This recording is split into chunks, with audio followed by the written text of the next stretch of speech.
Hey guys, it's Lee here, and in this quick video I'm going to show you how to back up your WhatsApp messages. It's a quick and easy process, so let's jump right into it. First, what we're going to do is open up WhatsApp. If you've ever deleted the app or switched to a new phone, you'll lose all your messages. To avoid that, tap on the settings icon at the bottom right hand corner here. Then what we're going to do is tap on Chat and then select Chat Backup here. Here you have two options. You can either choose backup your chat manually by tapping on Backup Now, or you can turn on the Auto Backup feature. I highly recommend doing the latter.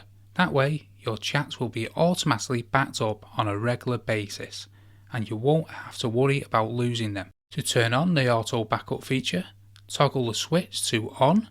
You can also select how frequently you want to back up the chat. I suggest choosing weekly. If you also want to include videos in your backups, be sure to toggle the switch to On as well. With your chats backed up, you can easily transfer them to a new phone or recover them if you ever uninstall or delete the app. It's that simple. I hope this video was helpful. Thanks for watching, and I'll see you in the next one.